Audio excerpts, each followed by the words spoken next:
let's go back because it's all about the timeline, right? It's all about the timeline, right? Let's go back to this. Him running back. So that's him going, right? Got the limp. That's him running back after the shooting. So he ran back to his crib. Right? Is he gonna appear again?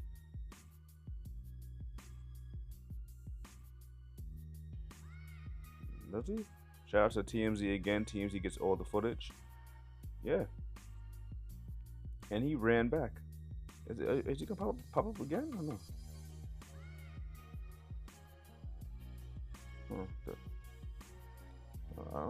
Oh, there we go, right there. Yeah, so that is that. You know, that is that. So, of course, all these pictures came out, you know. Christina Coleman is back live with that. Christina. That's right, Tracy. We're hearing that this political contributor, Matthew Dode, got fired. And unfortunately, some on the left in the media, they've made some controversial comments. Having a fake beard. You know? But like I said, there's no way to get away with murder. There's no way to get away with murder. All right. So, as of now, what is that? A cell phone in his pocket, probably? I'm gonna go into X. Yeah, it's definitely a cell phone, or maybe.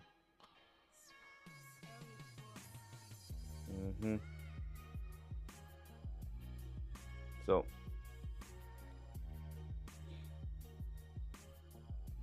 as of now, they're saying they got the killer, alleged killer, Kirk shooter, and we got Tyler Robinson, because this man ran back. He went to school. Let me read it. The 22-year-old man accused of killing Republican activist Charlie Kirk. I thought he was well, I forget. I don't remember him being a Republican, but told family members the Republican influencer was full of hate in the months before the shooting. Investigators said on Friday morning. Tyler Robinson, the Utah man identified as the shooter, was apprehended by authorities Thursday evening after more than a day of searching for him. Officials say they were informed Robinson confessed, or at least implied he fatally shot Kirk to a family member. All right. Now they're saying a close friend of the family turned him in, because look at his face. And I mean, as soon as I saw this mugshot, I knew that was him. So people knew who the hell this was. Robinson, who reportedly became more political in recent years, expressed negative views of Kirk and told family members he believed Kirk was full of hate, spreading hate. After acquiring a rifle, Robinson fatally shot Kirk when Kirk was hosting. Right, so this is the man, Tyler Robinson. Do you know anything about this guy? All right, do we know anything about this guy? Now, everybody was saying this was the professional of all professionals. Oh man, that's a professional. That quiet down, because even I said that. I'm like, damn, this dude was a professional hitman. This is bigger than what it looks like. And now it's seen is that all it takes is some practice at the damn range and a scope and the right equipment, and you can make it happen. That's what we're seeing now, because this was not professional. Tyler Robinson, the 22-year-old man. What do we get when we Google Tyler Robinson? What do we get?